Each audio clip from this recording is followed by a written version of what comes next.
You might have heard that live shopping is exploding. And I have to tell you, I have been on Whatnot for a couple of weeks now, and I see why it is. Now, Whatnot is my sponsor, and they are the reason I got on the platform and checked it out. I'm glad they did. They made it easy for me. I'm going to make it easy for you. I love it. Whatnot is where you get great products without paying full price. It's that simple. I'm hooked on their live shows, too. You got to see them. They're so much fun. And I see why Whatnot has climbed to the top of the App Store.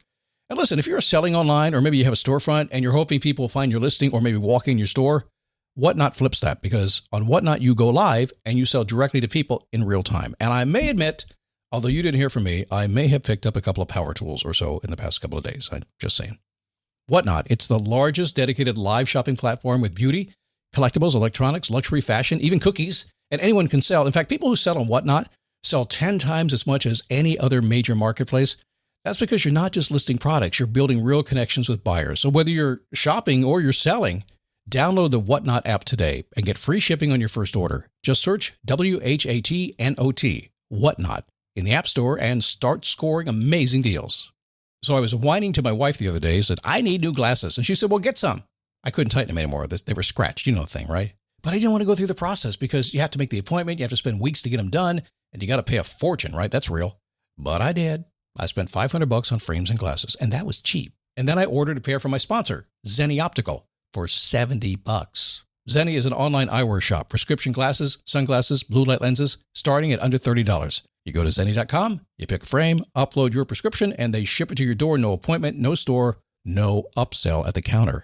And by the way, if you are saying, do I really need new glasses, or do I have to put up with one pair to do everything I need to do for the next 2 years? No, you can get what you want starting at under $30. And if you've never bought glasses online, don't worry about it. I haven't either. Zenni has a virtual try-on so you can see exactly how the frame looks before you commit to buying them, with no salesman looking at you saying, those look good, but these expensive ones would look better. No, you don't get that. I'm excited. I can't wait to get my Zenni glasses and tell you more about them.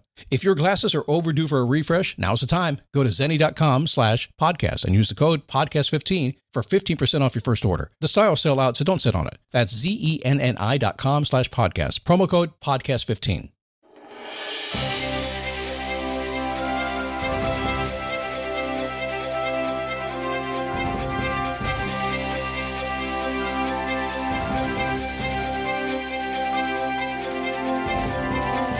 How are you? Come on in. We got plenty of room in the studio today. Yes, 6 seats in the front row, and there's one left. So if you're on your own, come on in. It's okay. We have nice people in here, and I don't spew spit too far from the microphone. You'll be okay. Are you a competent person? Oh, yes, I am, Scott. Thanks for noticing, although most of the people I run into all day long, they certainly are not. I know. I agree with you on a good day. But are you a competent person? A lot of years ago, I visited some Zig Ziglar work. I'll tell you that story here in a second. It's stages that we go through not only once, but twice, but 3 times a lady through our entire life.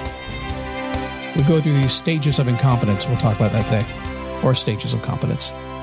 It is a daily boost from MotivationMove.com, the positive boost you need every single day. Come on in the studio. Happy to have you as we hang around, fiddle around, and fool around and see if I can make you smile and laugh. And at the same time, teach you a couple things too. At least fill up 9 or 10 minutes of your day, and you're going to walk away and you think, was that a good use of my time? And the fact of the matter is, yeah. Because coming up somewhere in what I do today, maybe it's already happened for you, click is going to happen. The trick is the click. What is the click? It's that millisecond in time when you get it. Sometimes you don't even know you got it, but things change. It's a aha moment, as Arsenio used to say years ago. The trick is the click. It's not the past. It's not the future. It's now. Sometime during this call or this podcast, we're going to be doling out some clicks today. So pay attention. My name is Scott Smith, founder and chief motivating officer here at MotivationMove.com. Did I already say that? I may have. Who knows? I'm just in the flow, in the zone, doing my thing. I like to stay in the flow. I get in the flow, I just go. I don't want to break the flow. That's why I don't edit and go backwards. We do the best we can. So a long time ago, I was 24, 25 years old, trying to figure out life. I started really early in radio, started really early working, and started with a family really early, got married when I was, how old was I? Say 20 when I got married, I think. I think I was 21 when I had my first child. My boy's 40 now. I mean, to give you I was a young guy when I started out. And when you're a young person and you got responsibilities and you're trying to figure out the world, you're bumping into a lot of things. This episode is brought to you by Accenture. When your advertising operations fall out of sync, everything else follows. Spotify and Accenture are working together to reinvent the rhythm of ad sales, using automation, analytics, and smarter workflows to simplify campaign delivery and access better data across the business. The result? Less time spent on operations, more time connecting brands with the moments and fandoms that matter most. Learn more at accenture.com/Spotify. I was young. I was stupid. I didn't know it. I thought it was cool. Now I'm a boomer, but back then I acted like a zoomie. I know it all. Boomers know nothing. You didn't have boomers back then. But I did know enough to turn to people who were older and wiser and smarter than me, even if I couldn't afford their stuff. And I couldn't.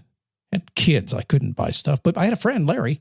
Larry hired me to work for his company and kind of took me under his wing, made my life better, paid me a very fair wage, and showed me the ways of the world and gave me what I needed to do my job, and was a good guy and gave me lots of advice. A really early mentor of mine. Never forget Larry. And one day I'd asked him a question. I said, how'd you get so successful? I mean, how'd you do this? How'd you get the money? How'd you get the house? How'd you build a business? How'd you do it? And he goes, well, I had some help. I studied, I learned, I listened, and I got to work. And within a couple of days, I never forget, I was in the parking lot. He saw me come in and he said, here, I got something for you. And he pulled out of his trunk, Zig Ziglar C at the top. It's a 12 cassette Nightingale Conet cassette series. You may have seen it. And he gave it to me. He didn't loan it to me. He said, this is yours to keep. Listen to it, practice it, learn it. Now, back in the day, we didn't have all the stuff we have these days. We didn't have, podcast everywhere. Everybody's a life coach in California for sure. I think it's a law right now. You have to be. And most of them have a microphone. It's awesome. But back then, we didn't have all that stuff. So if you were in sales, if you were in business, if you're trying to build a career, you had people like Zig Ziglar and Brian Tracy and those guys basically keeping you going, making those calls, telling you how to do it. He gave me that. And I settled in on Zig stuff and dug in very, very deeply. But one of the places that I really resonated with Zig was the stages of competence. And that's what we're going to talk about today. Stages of competence, what we all go through. Now, I want to say this before I start, in case you're wondering. Good, Scott. Thanks for coming up with the stages of competence for me today, because we're going to do it, get it done with. Boom, I'm on. I've got everything I want. No, it didn't work that way. Every time you do something new, you're going right through these stages of competence every time. This motorcycle training I'm doing right now, trust me, I'm very, very much going through again. Every time you do something new, you're going through the stages of competence. So here we go. Stage 1, you are what's called an unconscious incompetent. We don't know what we don't know. It can be cute. It can be annoying, but it happens. You're a newbie in a thing that other people are not newbies, and you're one of them, you think, but they know you're not. You're an unconscious incompetent. You don't know, you just think you're good. Happens to all of us in everything we do. Stage 2 is called conscious incompetent. I spent a lot of time there. I used to say, I have no idea what I'm doing, but at least I admit it. You know you don't know what you're doing. A conscious incompetent. That's kind of where I am right now with the motorcycle training I'm doing. I consciously understand that I'm just really not very good at that. And there's something I'm missing. I don't know. I'll figure it out. And a lot of really cool guys and a lot of ladies too, by the way, riding these big motorcycles, are helping me get out of this stage. Consciously incompetent. I just know I don't know. I'm going to fall. I'm going to hurt myself. Something's going to happen. That's okay, but I'm going to get up and keep going. So stage 1, unconscious incompetent. Stage 2, conscious incompetent. Stage 3, an unconscious competent. You have no idea how good you are. In a lot of areas, I'm there these days. Again, it changes all the time. In the current hobby that I'm on right now, I'm not there yet. I'm not. But there's going to come a time when I feel glimmers of it. I do. When I get out and practice and do the competitions and stuff, I feel glimmers of just feeling unconsciously incompetent, meaning I don't even know that I'm good. I don't even know that I know what I'm doing. You see, I'm right in the middle right now. I'm right between stage 2 and stage 3. Unconscious incompetent. You have no idea that you're good. I went through it in so many things in life. One day you're just actually performing at a really high level, but you don't know it yet. Stage 1, unconscious incompetent. Stage 2, conscious incompetent. Stage 3, unconscious competent. Stage 4, as Zig had it, conscious competent. That's your goal. To know what you're doing and own it. A conscious competent. Isn't that the goal with everything we do? Could be stuff we're learning, could be hobbies, could be our career, could be our family, could be our relationships. I don't think it ever ends. I know it doesn't ever end. You're always having to work on your relationships. You're always having to go back and forth on these stages at some point. If you bring in a new hobby or a new job, you're right back there. Some people get a little bit older and they don't want to go through the stages anymore. They just want to stay with what they know. I'm not that guy. I'm the guy that says, no, I always want that unconscious incompetence. I always want to know that I don't even know. I don't even know what I don't know. I want to know that stuff. But there is another level it goes to.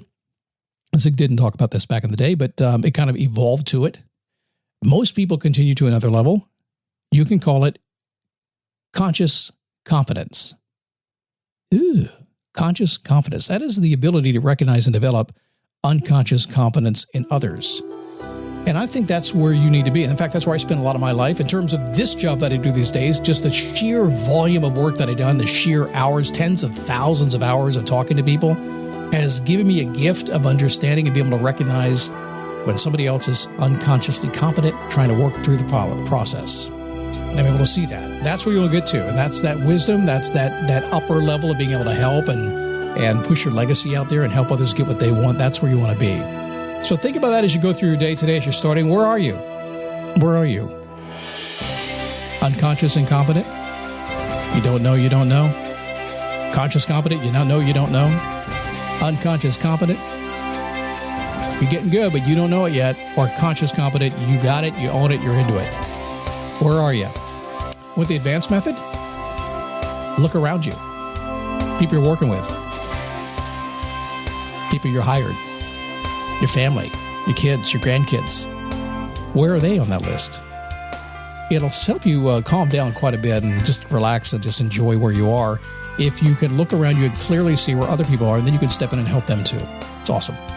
All right, coming up tomorrow, boundaries and expectations. Yes, you need more boundaries. You know that. Set boundaries is good for you. And you need to know what expectations are of you and of yours of others. That's tomorrow's show. Have a good day. I'll see you on the Daily Boost.